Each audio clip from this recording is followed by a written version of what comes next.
Man, now it is time for the top 5 segment. And this week we apologize because we were very behind the game. Dustin and I are both recovering. I'm sure you can tell by our voices from a sinus infection, illness, viral Yes. infection, whatever the hell it is. So we didn't get to put it out on social media about our top 5 and have you guys help, but we'll get back to that next week. Yes. But this week's top 5 is top 5 television shows that should be turned into movies, and we have very different lists, and I think it's going to be a lot of fun. And I've got a very interesting concept for my fifth and first one, and I don't even know how they would do it, but I think it'd be interesting. What about yours? Was it hard to choose yours?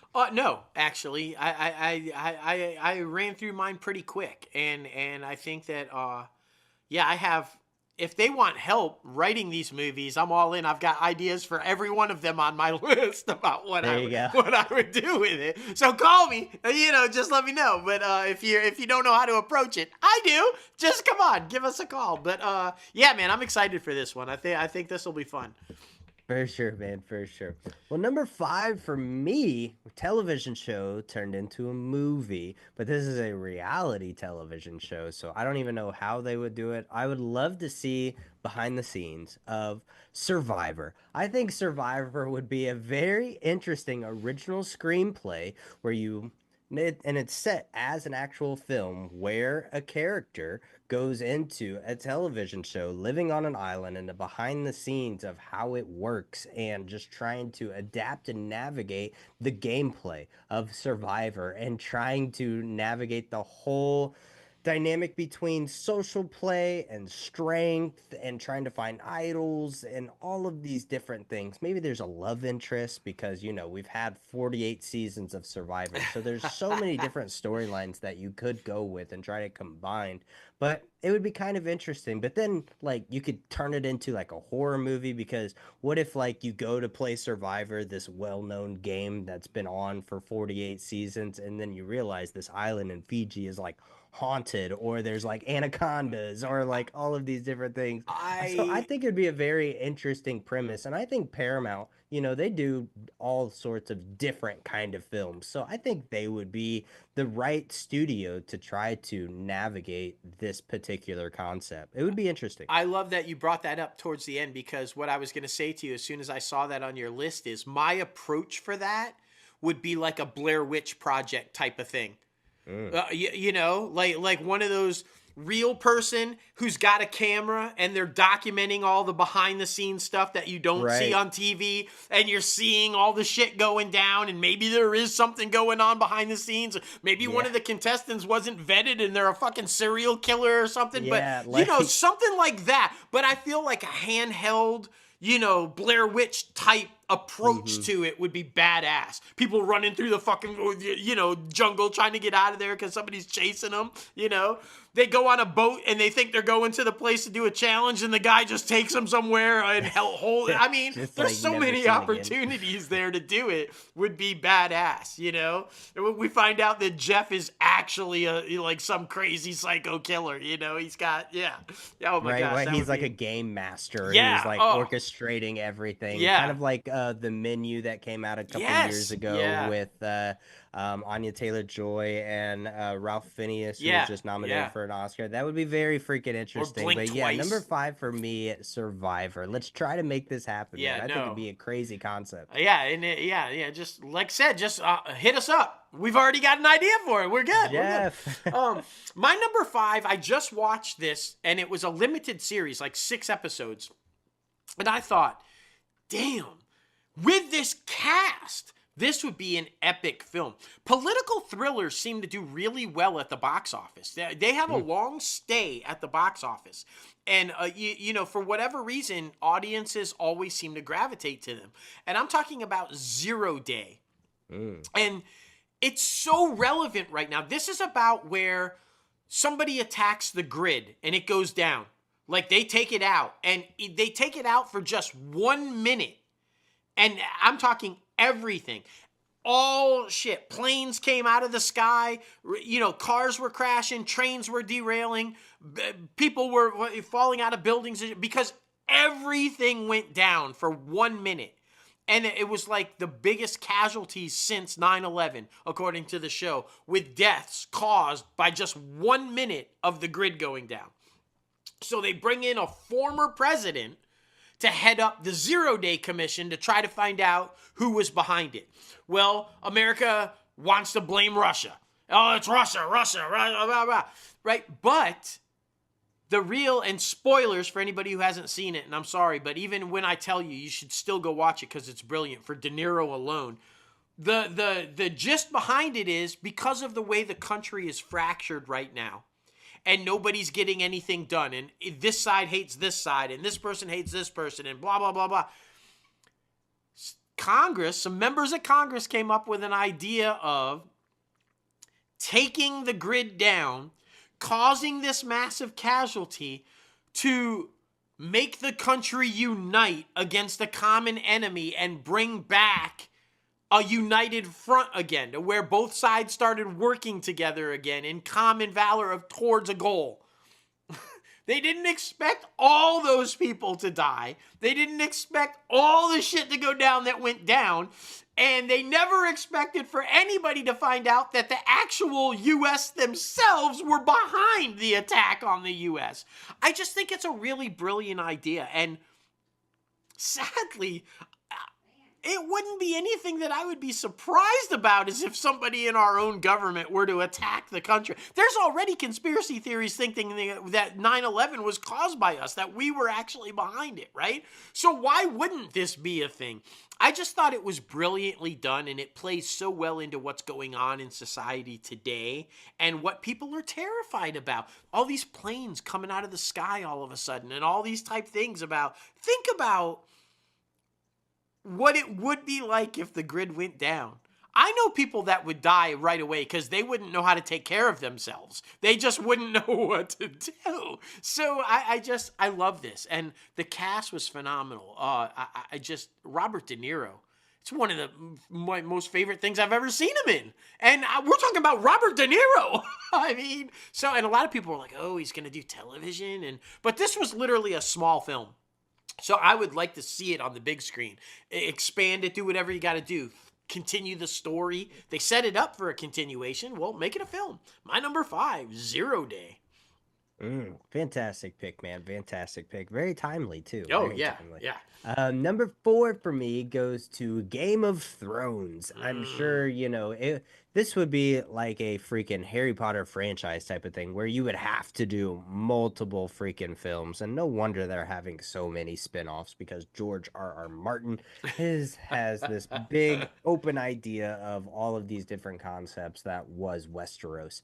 But I think Game of Thrones, it would be very timely, I guess you could say, during any time because I feel like these are always going to be popular. This like Renaissance concept is always going to be popular for audiences worldwide because I feel like it reaches international and it reaches domestic in a way that, you always wonder what the past was like, way before technology, way before, power of your building, Yes. all of these different things. What was it like having to hunt your food, having to catch your food, having to provide for your family, be a farmer, all of these different concepts. And, well, yeah, by the way, there's fucking dragons flying in the sky.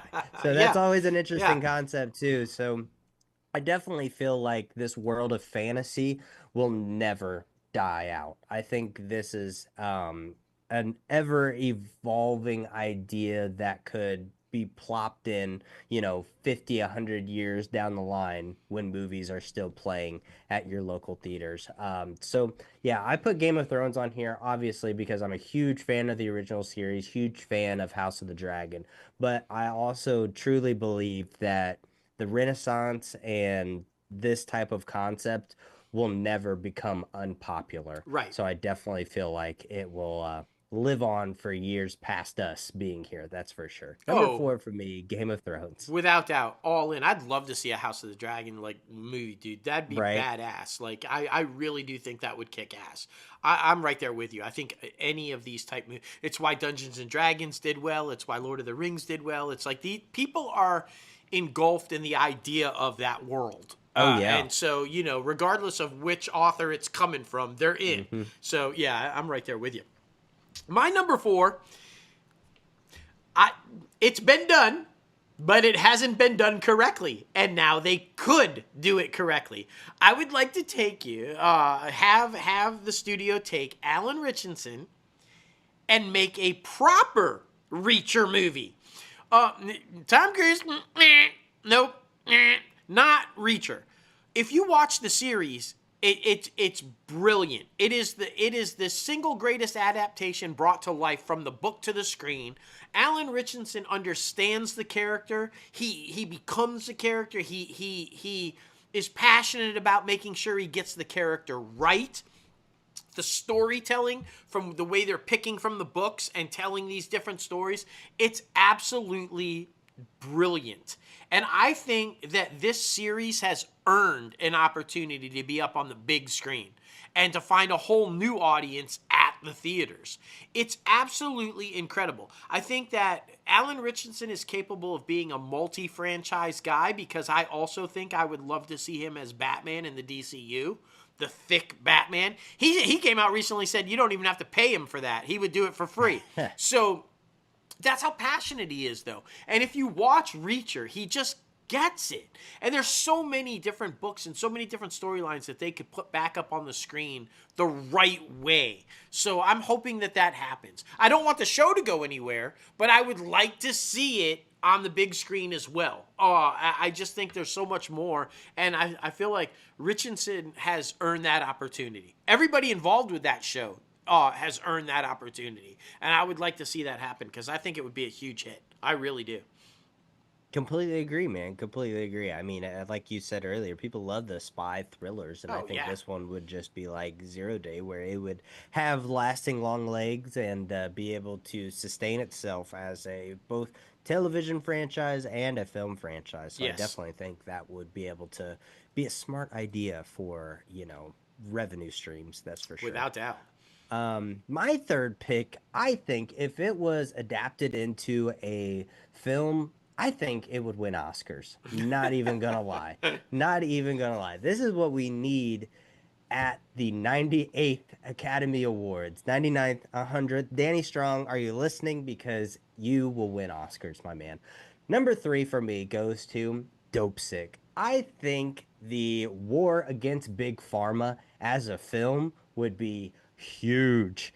Huge, huge, huge, especially with everything that's going on with Luigi Mandione and the United Healthcare CEO and everything that happened with that situation. And I just really feel like Hollywood's, battle against, like I said, big pharma and trying to bring awareness to the opioid crisis that is the United States right now, I think would be very successful, because we all know somebody or personally have dealt with some sort of addiction, and especially with opioid addiction. So I do think that this is a timeless story that could get told at any point in time in different generations, and bring back Michael Keaton for sure, because that man would win, best actor. And That is Caitlin for Deaver. sure. Shit, And yeah. Caitlin Deaver, she would do absolutely amazing as well. But this story, I think, is so precious and so near and dear to especially middle America's heart, the blue collar workers who are just trying to provide for their families, who might get injured on the job and then have to self medicate or medicate with things that they don't even realize they're getting addicted to. So, this is a timeless story that I feel like could definitely reach a broader audience if you make it into a film and get it out there more internationally. Of course, it was out there internationally for Hulu, but if you get it out on a more broad, wide stream range to where like you are making a big difference and telling this huge story, I think it would do huge, huge Numbers, man. I'm just saying. So number 3 for me, Dope Sick. It would be a great freaking film. Yeah, and it plays right into my number three, The West Wing. Mm. Aaron Sorkin.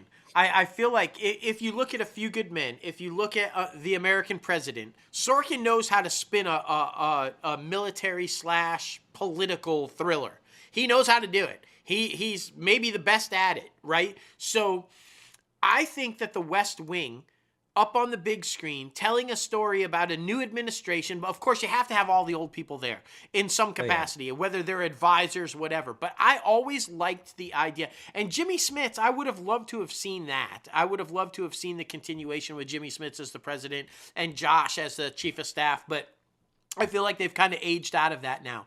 So the other one that they had been talking about for a long time now is Sterling K. Brown as the president, with appearances by the original cast in advisory roles, or members of the cabinet, or even Sheen as the former president coming and kind of guiding him along. I think you could take that and then mix it right with what you were saying. I think you could turn this into a really heavy drama about the drug crisis and the border crisis. And Hmm. if done properly, which we know Aaron Sorkin could do, maybe even have the president and first lady's child a victim of a drug overdose Mm. and the war on the opioid crisis in America. But how do you do that when you are not for putting up walls and shutting down borders and keeping people out, but you have to understand of what's coming in, and your own family's a victim of the drug crime, and how would you, as an administration and the leader of the free world, deal with a situation like that?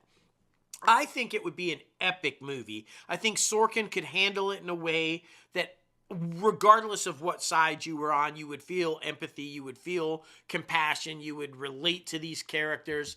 And I just think, man, how great would that be? Like, I just think, because you just look at Sorkin's storytelling, you go back and watch the original West Wing, it's relevant today, right now. Everything addressed in that show, you could just pluck and put it right into today's timeline, and we're still dealing with those issues. And I think Sorkin would just nail it on the big screen. It would be incredible. I would love to see The West Wing on the big screen in some sort of a very high stakes political, either drama or thriller type atmosphere. I think it would just be epic. Completely agree, man. Completely agree. Well, number 2 for me goes to The Boys. I've always gone on record in saying that I like The Boys. I like the concept of superheroes being like actual bad guys or actual douchebags, to where, like, they're very Adrian Brody-esque, to where they only care about themselves, and all of these different things where they're the celebrities and there's a certain persona about them. But I always said too that I felt like the series drug. I felt like it just drags along to where it makes it kind of slow. But if you turn it into a film, I think it would do much better, where superheroes are actually very selfish and very self-centered, to where they're doing things for their own personal gain and their own personal vendettas, I guess you could say, to where they're trying to have this public persona, but then behind closed doors they're actually a completely different way.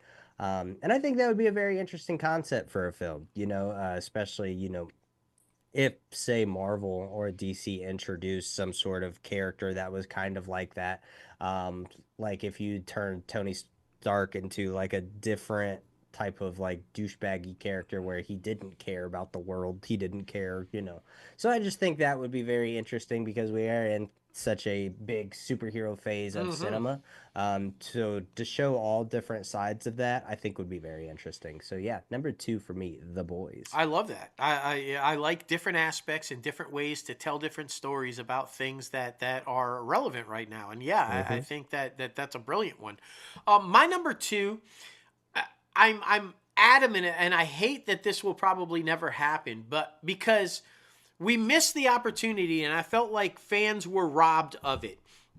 There was a decision by Warner Brothers to, way back in 2006, to go with Brandon Routh. And I'm not taking anything away from Brandon Routh. I think he did the best possible job that he could do with that film from Bryan Singer and Superman Returns to try to bring back the Superman franchise. We ignored 3 and 4. This was going to be a continuation of 1 and 2. He very much looked and sounded and acted the way Christopher Reeve was. I get the intent behind it. But at that particular point, at that particular time, there was a massive push from everybody to see Tom Welling's Superman make the transition from the small screen to the big screen and suit up as Superman on the big screen and take over the legacy. I think that entire cast and crew earned that opportunity. I think the fans wanted that. I think it would have been a massive hit, and I think it was a huge mistake by Warner Brothers to ignore the fans and say, no, we're just going to go this route and ignore what you want and ignore what Smallville did. And Smallville was a brilliant... Keep in mind, none of the stuff you see right now, none of it on television, the Arrowverse, even the MCU television show, none of it happens without the success of Smallville. It is what all of those shows were built on. And it was a classic telling of Superman that played into the mythology of the Christopher Reeve movies. They even had Christopher Reeve on the show at one point, playing into the crystals and the aspect and the origins that were built in those 70s movies, but in its own unique way. The chemistry between Tom Welling and Erica Durant as Superman and Lois, I think it's unmatched so far. I think they're the best interpretation of the characters young, although Tyler Hoechlin and Bitsy Tulloch came very, very close. And to this day, and I don't think anybody would argue this, Michael Rosenbaum, hand down, the best Lex Luthor ever. Best live-action interpretation of Lex Luthor ever.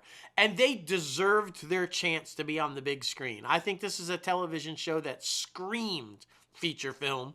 And I'm bummed it never happened. I'm bummed that I don't think it ever will happen because obviously they've all kind of aged out of it at this point, which sucks. But this is one I would have loved to have seen turned into a feature film because I think they would have just been epic in it. Like, seriously. Completely agree, man. Completely agree.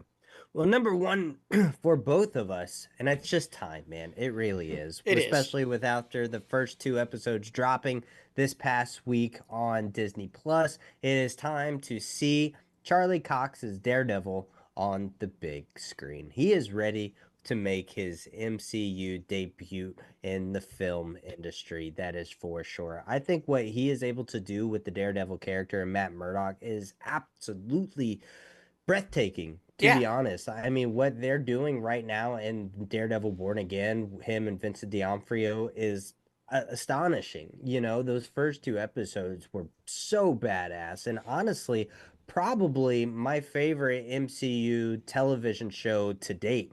You know, WandaVision's up there, Falcon and the Winter Soldier up there. Hawkeye was fun, but I definitely feel like this is by far the best Daredevil or the best MCU television show that we've seen so far. And of course, they are building off of the Netflix series and it's just a continuation, blah, blah, blah. But, you know, Marvel adding their own little spin and introducing and mentioning different MCU's characters like that person that's dressed up like a spider and like all of these different concepts that I think they're going to continue to introduce throughout the season. But yeah, I think it's time that we see Charlie Cox as Daredevil in the MCU cinematic universe. Yeah, just the little cameo in Spider-Man was not enough. It was a tease that should have been followed. Here's why I think this one needs to be done. This is the MCU's Batman. And I say that in the sense of a street level hero in a dirty, corrupt, crime-ridden city trying to do his best and making questionable moves sometimes. Not always the nice guy, but always with the intent of being right. And doing right. I think this is the street level, dark, dirty, gritty superhero drama that Batman is to the DC universe and works. Robert Pattinson's Batman worked brilliantly. Christian Bale's Batman worked brilliantly. Keaton's Batman worked brilliantly. It only went off the tracks when they fucking put neon and all that bullshit. When it was dark and gritty and a crime-ridden city and just street level, it works. Audiences like that. And Daredevil is that character for Marvel. And D'Onofrio's Kingpin is just that's a mob movie waiting to happen on the big screen. You can almost it doesn't even have to kind of be a superhero film. It can be a mob movie. And there's so many characters that you can weave Echo into it. You can weave Punisher into Punisher. We've had him up on the big screen before, and Thomas Jane's version was pretty good, but Bernthal, I'm like, fuck, man, that would be huge. But I think Daredevil is the catalyst for it. If you want a dark, gritty, street level superhero film that works, Daredevil, it's time. People would flock to that, I think. I just think it would be huge. I mean, it's necessary. Because what's the critique all the time? Oh, it's so over the top. All these superheroes, and they're godlike, and they're otherworldly. And all. Well, not Daredevil. Daredevil's me and you. He just has enhanced, senses. But he's basically a guy who can die.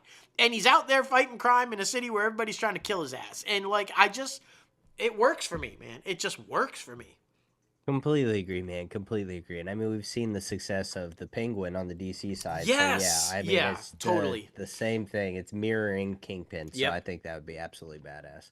But we do want to know, what television show do you think should be turned into a film? Please be sure to comment down below in the YouTube comment section, or add us on X, Threads, all the good places, because we love the fan interaction. We do. It's a whole lot of fun to think about different concepts, that's for sure.